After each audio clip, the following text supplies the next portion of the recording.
అందరికీ నమస్కారమండి. విదేశంలో ఉద్యోగం చేసేటువంటి రాసులు ఇవే. ముఖ్యంగా మన ఛానల్‌లోకి స్వాగతం. ఈరోజు మనం తెలుసుకోబోతున్నాం ఈ విషయం గురించి. ఏ రాశి వారు విదేశాల్లో ఉద్యోగం చేసే అవకాశాలు ఎక్కువగా ఉన్నాయి? అసలు విదేశాల్లో ఉద్యోగాలకి అనుకూలమైనటువంటి గ్రహస్థితులు ఏ విధంగా ఉంటున్నాయి? అలాగే వారి యొక్క జాతక బలాలు ఏ విధంగా ఉన్నాయి? ఏ జాతక బలం ఉంటే వీరికి విదేశం వెళ్తారు? అలాగే విదేశాలు వెళ్ళడానికి గల కారణాలు వివరంగా మనం తెలుసుకునే ప్రయత్నం చేద్దాం. కాబట్టి ముఖ్యంగా చూస్తే ఇతర దేశాల్లో జాబ్స్ అనగా విదేశాల్లో ప్రయాణం చేసేటువంటి వారికి అక్కడ ఉన్నటువంటి జాబ్స్ ఏ విధంగా ఉంటున్నాయి అంటే అది పెద్దగా టర్నింగ్ పాయింట్ అనే మనం చెప్పుకోవాలి.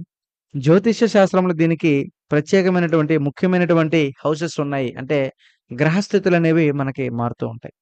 అయితే ఇందులో ముఖ్యంగా మనకు చూస్తే తొమ్మిదవ ఇంట్లో మనకెప్పుడూ కూడా ధర్మము మరియు హైయర్ ఎడ్యుకేషన్ అబ్రాడ్ తర్వాత ఇతర అబ్రాడ్ సంబంధించినటువంటి ఉద్యోగ అవకాశాలనేవి ఎక్కువగా ఉంటాయి.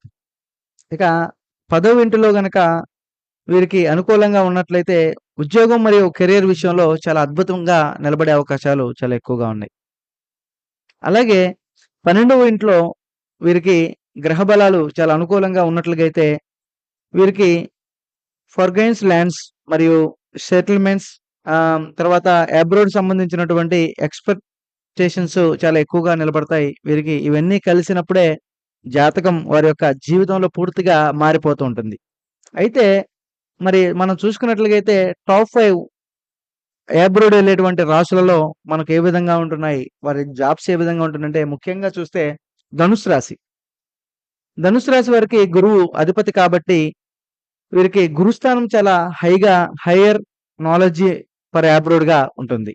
ఇక టెక్నికల్ జాబ్స్, రీసెర్చర్స్ జాబ్స్, అలాగే స్పిరిచ్యువల్ ట్రావెలర్స్ అబ్రాడ్‌కి వీరికి ఎక్కువగా సాధ్యమవుతూ ఉంటుంది.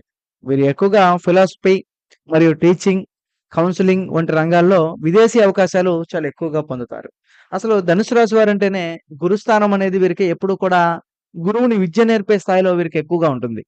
అందువలన వీరికి అడుగడుగునా వీరికి నాలెడ్జి అనేది చాలా ఎక్కువగా ఉంటుంది. ఇక మనం చూసుకుంటే టాప్ 2లో మనకి కుంభరాశి ఉంటుంది. ఇది శని మరియు రాహు ప్రభావం ఎక్కువగా ఉంటుంది గనక వీరు ఎక్కువగా అన్‌యూజువల్‌గా మరియు రీసెర్చ్ మరియు టెక్నాలజీ మరి ఇన్నోవేషన్ జాబ్స్ మరి అబ్రాడ్‌లో సెటిల్ అవ్వగలుగుతారు. అదనంగా హ్యూమనిటరైజేషన్స్ వర్క్స్ అబ్రాడ్‌లో వీరికి ఎక్కువగా ఉంటుంది. లైఫ్‌లోకి కూడా చాలా ముందుగా నిలబడతారు. వీరికి విజనరీ చాలా ఎక్కువగా ఉంటుంది గనక వీరు ఎప్పుడు కూడా సాధిస్తారు. ఇంకా మూడవ టాప్ 3గా మేషరాశి ఉంది. మేషరాశికి మంగళుడు అధిపతి కనుక వీరు చాలా పోలీస్ మరియు ఆర్మీ మరియు ఇంజినీరింగ్, డిఫెన్స్ అబ్రాడ్ జాబ్స్‌లలో కూడా చాలా ఎక్సెల్‌గా అవుతే అవకాశాలు ఎక్కువగా ఉన్నవి. వీరికి సాహసోపేతమైనటువంటి డెసిషన్స్ తీసుకోవటం వలన వీరు అబ్రాడ్‌లో సెటిల్ అవ్వగలుగుతారు. అందులో వీరికి ఎప్పుడూ కూడా చాలా ముఖ్యమైనటువంటి అవకాశాలు నిలబడతాయి. ఇక మనం టాప్ 4లో చూసుకుంటే మిథున రాశి. మిథున రాశికి బుధుడు అధిపతి కనుక వీరు చాలా కమ్యూనికేషన్ మరియు లాంగ్వేజ్ బేస్డ్ చేసుకుంటారు. ట్రేడ్ మరియు బిజినెస్‌లలో చాలా అబ్రాడ్‌లలో నిలబడతారు. మీడియా మరియు జాబ్స్ అబ్రాడ్‌లో ముందుగా నిలబడే అవకాశాలు ఎక్కువగా ఉన్నవి. ఇక టాప్ 5లో చూసుకుంటే మనకి తులారాశి ఎక్కువగా ఉంటుంది. వీరు చాలా ఫ్యాషన్ మరియు బ్యూటీ ఆర్ట్‌లో ఎక్కువగా ఉంటుంది. డిజైన్స్ మరియు లగ్జరీ బిజినెస్‌లో కూడా వీరు అబ్రాడ్‌కి సంబంధించినటువంటి ఉద్యోగాల్లో మంచి స్థానం సాధించుకునే అవకాశాలు వీరికి ఎక్కువగా ఉన్నవి. ఒక వ్యక్తికి విదేశం ఉద్యోగం రావాలంటే కేవలం వారి యొక్క రాశి సరిపోవడమే కాదు, కుండలిలో కూడా మంచి అదృష్టకరమైనటువంటి యోగాలు వీరికి ఎక్కువగా ఉండాలి. అయితే మనం చూస్తే 10వ ఇంట్లో అధిపతి వీరికి 12వ ఇంట్లో సంబంధం ఎక్కువగా ఉండాలి. 9వ ఇంట్లో బలం ఎక్కువగా ఉండాలి. దానివలన వీరికి యోగం ఎక్కువగా ఉంటుంది. అబ్రాడ్ లక్కీ చాలా ఎక్కువగా ఉంటుంది. 12వ ఇంటిలో బలం అనేది చాలా ఎక్కువగా ఉండటం వల్ల వీరికి అబ్రాడ్ సంబంధించినటువంటి ల్యాండ్ హౌసెస్‌కి చాలా ఎక్కువగా బలం ఉంటుంది.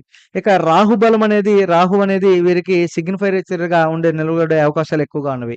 ఇక శని ప్రభావం కూడా లాంగ్ డిస్టెన్స్ ట్రావెల్ మరియు వీరి యొక్క కర్మకి సంబంధించినటువంటి బలం. ఇక గురు బలం అనేది ఎడ్యుకేషనల్ అబ్రాడ్ మరియు మంచి అబ్రాడ్ జాబ్స్ కూడా సంబంధించింది. గురుబలం అనేది చాలా అద్భుతంగా అబ్రాడ్ సంబంధించింది ఎక్కువగా ఉంటుంది. ఇక చూసుకుంటే రాహు అంటే విదేశాలు కానీ, డిఫరెంట్ కల్చరల్స్ తర్వాత ప్రొఫెషన్స్‌కి మంచి సంకేతంగా ఉంటుంది. రాహు మహాదశ లేదా రాహు అనర్థ దశ వచ్చినప్పుడు ఆ వ్యక్తి జీవితంలో అబ్రాడ్ ఆపర్చునిటీస్ చాలా అద్భుతంగా నిలబడతాయి. ఇక శని అంటేనే కర్మ, దూర ప్రాంతాలకు పరదేశీ జీవనం బలం, శని బలం అనేది ఉన్నప్పుడు అబ్రాడ్ సెటిల్ అవ్వడానికి ఫౌండేషన్ అనేది చాలా చక్కగా ఏర్పడుతుంది.